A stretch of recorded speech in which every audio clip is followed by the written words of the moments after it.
Omutango ngenda kukusalira wano ngensi yonna eraba. Nze wano ndi mu poloti. Sina kibanja. Ndi ku bupakasi. Sina ne wensula wali omenyese na wasinga okole sente. Ojja kulira ekibanja n'ente.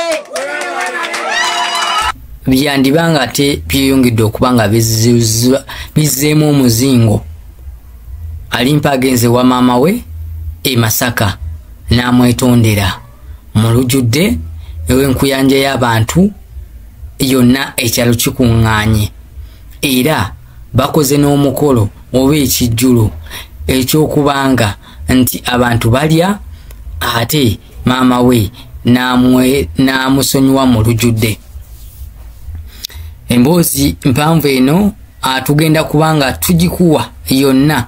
Ninda kuleetera series ku series okuva Alimpa we yamenyekera because naliwo mu ddwaliro ne bamutwala Gayaza naliyo then ne tubeera eyo ne baawukana ne maama we naliwo then ne mu mbeera gy'abaddemu okutuuka okugobebwa Gayaza mu ddwaliro ly'abali baawo nga maama Fina amuvuddemu olw'okubanga nti maama we yamuwemula yamugerako ebigambo bibi byonna tubiyina n'embeera ne sitole nga Alimpa agenze okukolayo oluyimba baafuneyo hiiti ewabbawa oluyimba olwo baluyita Kanedikidiremu era omukulu Nobert Events yali amutaddemu akasente naye ne baawukana bwe batyo.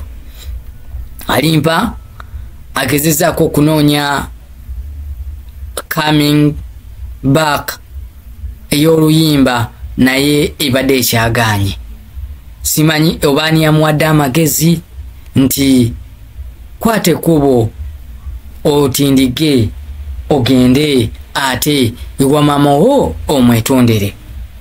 Bino byonna bibaddewo ekiro ssaawa nga 6 ogw'ekiro byonna Alimpa nga ayogera ne maama we era maama we amusalidde omutango ogw'okumugulira ekibanja oba ettaka amugulire n'ente because ettaka lyaliko oba poloti gye baali baagula yali singayo olwa Alimpa nga bajanja ba Alimpa ate n'amuyisa bubi nnyo so ne ssente zaalema okudda olw'embeera eyo. So mu mbeera yeeyo nga boolaba awo Alimpa waafukamidde ne maama we ali awo ali mugezako kubanga ayogera byonna tugenda kubanga ate tubifuna mpola mpola awo maaso. Olunaku lugenda kuba Lwakutaano wali Lugogo Cricket Oval mwana mulenzi gwe bayita Ray G ate abayise mu concert ye ate embeera esobola okuba ate ng'etambula bulungi tuwagire Ugandan music ate tusobola okubanga ate naffe tupushinga ekyaffe maaso awo. So 11 ejja kuba Saturday ate twolekere ekyengera ku summit endongo y'ebinyanyanyanya weewaawo. Omukulu bamuyita Mbazira Tone alese TMT live experience agenda tukuba endongo erimu ekinyanyanyanya ekikalange bulungi nnyo nga kirimu akawoowo tulyoke ate tunyenye emiti tusimbe akagere awali omuddo obunakerera ku makya nga tulabawo nfuufu. Jjukira endonga y'ebinyanyanyanya tugikuba okuva ku ssaawa 10 ez'akawungeezi mpaka ssaawa 1 ey'okumakya. Abayimbi tetubeetaaga nnyo naye abasajja bano kati Mbazira Tone eya Sunabeni yaggwa yali wali ku makutano so kakati Mbazira Tone naye ategese yejjukira last year twaliwo awo era twayogumya ensonga zonna ne ziba nga tezitambula bulungi. So omukulu Mbazira Tone abayise ate so kubanga ate ensonga zino tugiteeka ku level ndala nnyo wali ekingira ku summit Saturday eno tekwakyali kulangalula Saturday eno ennaku z'omwezi zijja kuba lumu okuyingira omutwalo gumu gwokka. Ebino ebintu twagibiteeka ku level ndala nnyo by the way. Ffe ab'ebinyanyanya tetwagala nnyo okukalubiza abantu ba wansi. Omuntu wa wansi tumanyi engeri gy'ajoogamu, so aba alina okuyingira munda ate n'ajooga ate n'ebyokunywa n'ebyokulya ate n'abifuna. Omukulu bamuyita Skypins wali Entinda yakivugiridde no okubanga ate kyongera okubanga ate kibuminga obanga kigendera ddala mu maaso. Omusajja oyo bwabeera bamuyita Doni Chris boy akimansira ddala no mu bintu no ebitali byakusaaga. So Doni Chris nkubuuzizaako nnyo weebale kubanga ensonga zino zikwasaganya bulungi ate okubanga ate owagira industry ya Uganda especially mu art. Wakavukuwa omwana mulenzi yali omugagga w'e Kampala Masaka ne Kampala gwe bayita Luwasa ekyagwamu miliyoni 10. So mbeera bwetyo bweri naye nga omukyala bamuyita Promoter Vira yaleese obusawo bambi babuyita smart watch buli ku digital wegamba omulembe gwa .com gwe tutambuliramu nti akasawa kano kesiba ku mukono ate n'okaconnectinga n'essimu yo eya smartphone n'obanga oli wabakubidde ng'essimu eri mu nsawo nga toyagala babbi kubba okwata bukwasa essimu eri onyiga bunyizi essaawa yo wano okonako bukonyi we batega goteeka ku kutu we bati ng'ensonga zino zonna zitambula. Essaawa ya mitwalo 10 ekujje ekuleeterako emisipi 6 kala za njawulo. Then omusipi omulala ogugirako oba enkoba endala ezigirako then ziba ziwera 7. So embeera bwetyo bweri naye nga tukyali ku mboozi ya limpa. Baana ba maama baana ba taata olunaku tuwezeza ndooza kati tugenda mu myaka ng'ebiri bukyanga alimpa afuna akabenje ku luguudo lw'Essemuto bali bagenda okuperforminga eyo side zeeyo. Mwalimu omuyimbi Red Grace, mwalimu omuyimbi Lagafire, mwalimu Alimpa, mwalimu n'omulala eyafa yali mukubi wa gita obuwendongo yali ayimba nnyo kadongo kamu era nga ayagala nnyo ennyimba za Kafeero. So mwerabidde erinnya naye nga waafa abantu babiri, waafa Red Grace, wafa oyo omwami, then Alimpa ne Lagafire ne bawona. Era wenjogerera Alimpa ye bikyaganye okubanga atebikola ki. Nkugambe nti naliwo era zagenda okuwera ssaawa 12 nga ndi wali mu ddwaliro Mulago nga Alimpa takyabitegeera ng'atuddawo wansi ku ttaka. Nangamba bulungi nnyo munnamawulire nyamba osaasanyika n'akatambi abantu bategeere amawulire era nsobola okuba nga nyambibwa naye ndi bubi sina wadde n'olwataano era amawulire twagasaasaanya ku mikutu egy'enjawulo ne radio stations ne TV era abantu ne badduukirira omulanga. Twagenda okulaba Abaganda be bajja, twagenda okulaba ab'omumikwano gye nga bazze, twagenda okulaba nga maama ne taata nga nabo bazze oluvannyuma lw'akabanga katono.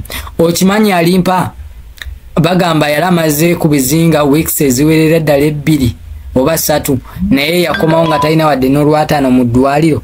Era Hassan Nduga yakola kyamaanyi nnyo kubanga yali alinamu obusente n'asondasonda okubanga just asasula abantu ababeera mu malwaliro abo abayamba okulongoosa abantu ng'abo.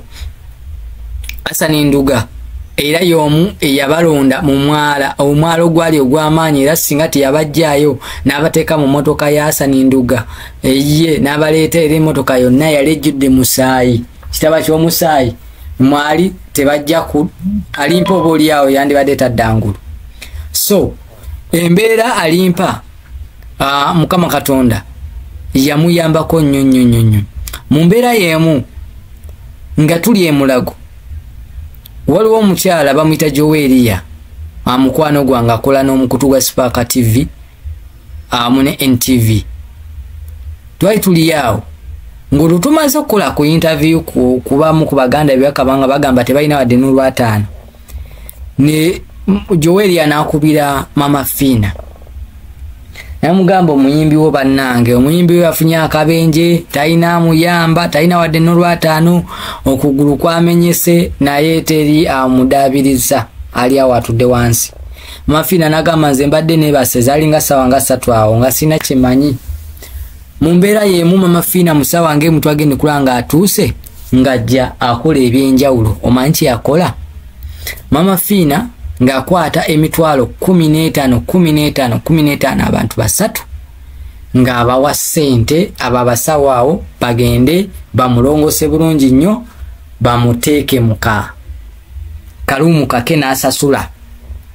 Twali tuvudde awo n'akwata emitwalo 15 n'asooka n'awa abakoyo lagafaya n'oyo omubambe yafa basooke babafune treatment babakoleko okitegeera. N'akwata kaali kakadde wemba serabidde n'akakwasa Hasani Nduga then basooka okuba nga bakola kwalimpa basobola okuba nga ate olyawo atereera basasule n'amabanja agali awo gabanjibwa. Enkeera Mama Fina n'amufunira eddwaliro nga awo n'amawulire tugakola eryeggayaza lirimu ekizungu n'ekiganda. N'amupangisiza ambulensi ne bamugjawo e Mulago ne bamutwala mpaka egayaza eddwaliro eryo baliyita bali baawo. N'amusasulira luumu okumala yali in fact yali agenda kumalayo mwaka mulamba ng'asasuddeko emyezi 6 era akolo olunaku twabeerayo alimpa nga enkeera yawo twagenda nga tuvudde ku National Theatre netugenda netuzika Lady Grace netukomerawo era walimpa netumulabako Busegeera twajja ne Ragadi era video eyo ngenda gibaleetera nga enewedde mu paati ey'okubiri nkulaga olugendo lwalimpa okuva mu ddwaliro mpaka awo wabali baawo. Mu mbeera eyo alimpa akasente batandikanga omuweerezanga akasente engeri gye yakolanga amawulire tumukolakangako interview ng'ateekangayo enamba ye bamuweerezanga akasente akayamba ate nga ne Mama Fina buli wiiki amumamirira sente zitakawa mitwalo nga 5. Okitegeera alimpa yalina omukyala w'ebiseera ebyo nga yakafuna olubuto nga waliwo maama wa muzaalira ddala nga waliwo ne muganda wa maama wa Limpa nga waliwo ne baganda be balimpa babiri. Alimpa yava mu mbeera n'atandika okuvumanga maama we n'amulangira nga bwali omubi n'amulangira nga bw'ayagala omwebakako nga maama we yeebaka ku mwana era tekyalwa maama wa Limpa n'agamba baganda be bagende. Alimpa n'asigalawo ne mukazi we ne maama we ne maama omuto era nawo teyababeera babi n'abatabukira n'abagamba bagende n'amuwa emitwalo bajali 3 agende addeyo mu kyalo.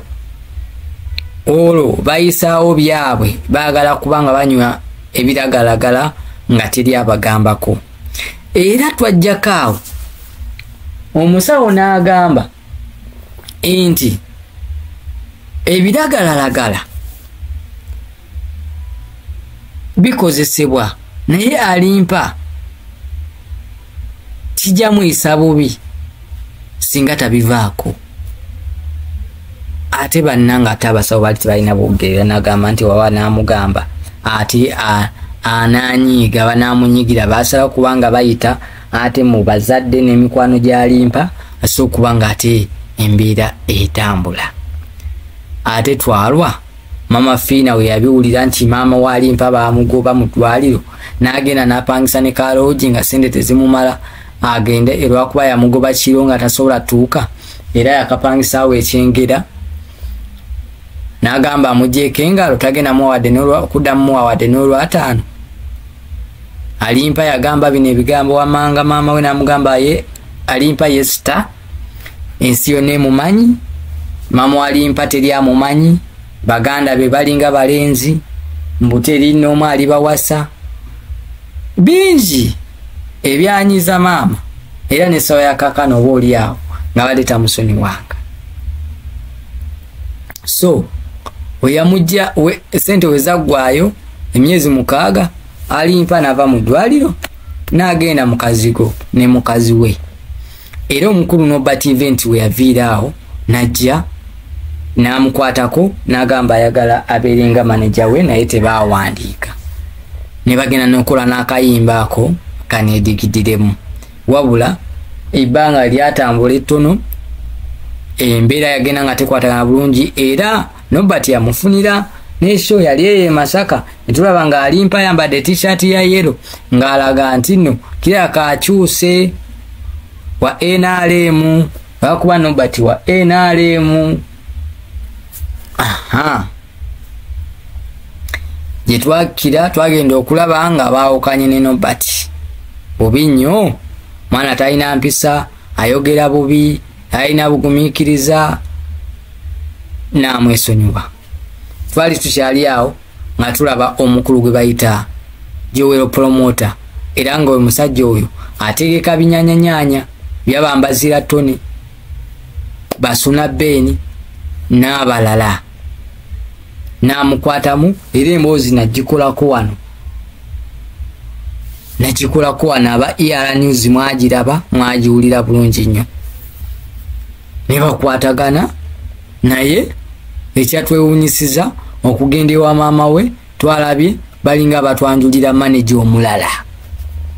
Era njagala kuyisaamu akasimu ewa Promoter Joel byakomawa, bayawukana, bakyali naye, bali mu good terms oba tewali kigenda maaso. So embeera bwetyo bweri, Alimpa akyali mu kyalo ne wenjogerera ssaawa zino tanaba kuvaayo, bakyali eyo oba oli abakyakola emikolo emirala okubanga ate omukulu Alimpa lusuku lwa seminti one hit wonder ate oba oli awo asobola okubanga adda engulu. Bannayuganda bawa chance emu ebiseera ebisinga naye bakuddiramu ng'omanya bakwagadde nnyo. So mu mbeera eyo atongere okubanga tusaba Alimpa oba oli awo Abannayuganda banaddamu ne bakuwa chance ey'okubiri. Ebiseera ebisinga second chance eyo etera okuva owa principal His Excellency Bobi Wine era wagamba nti sha kutaddemu essannyalaze liri thezi Big Eye ndooza mulaba Hazimadi Matiyo akikuba kati ekata kati agenda yakavo erandani ayimbye ne His Excellency Bobi Wine yakomyewe Uganda shokusho era yebaza nnyo His Excellency Bobi Wine omuteekako amasannyalaze ennaku z'omwezi nzeerabidde naye omwaka guno gwennyininyini we yali wali ku kitebe omusajja ne bamuyira amasannyalaze era okuva olwo yagamba nti amaanyi g'abantu ngalabye sisobola kuddamu ne neewuddiisa nali nabula omanyi 2021 yawunza nnyo abayimbi ba King Michael tetukyalina gye tubalaba ba ensi yababoola Big Eye yalaakaaba ensi yamuboola era sebo Big Eye yalayagala mbu n'okuvuga emmotoka agende Magere agende amubuuze lwaki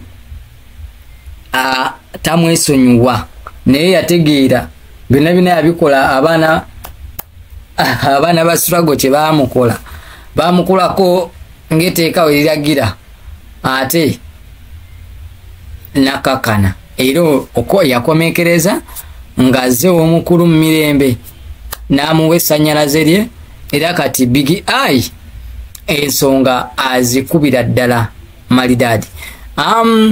Abayimbi mwandibadde mutegeera ensonga zino ensonga za wizo tugenda kubanga tujja nazo maaso awo. Naye njagala subscribing o liking then o commenting embere so kubanga te etambula bulungi. Amanya bampita ambassador wakabi omusunsuzi. Of course nabagamba nti tujja berangawo nga tunyumyamu ate tusokubanga ate oboli awo nga tumanya ebitambula mu ggwanga nga namwe kenyini musokwa ate nga mubitegeera. So temu kola ki like temusirikirizamu ngawe mwampaga oba mwampa amaanyi omwaka gulinga gugwako ne wano nga gutandika tuli bumapya nnyo mu mpeereza naye tuli machuwa nnyo mu bye tubawa. So amawulire twabagamba tugajja mu nsonda ezesigika tusooka ne tugekenneenya ne tugasengejja atuluvanyuma ne tubawa ate akataliimu wadde n'akamu. So embeera bwetu bweri ambassador wakabi wa bulijjo ate kamba komi wano.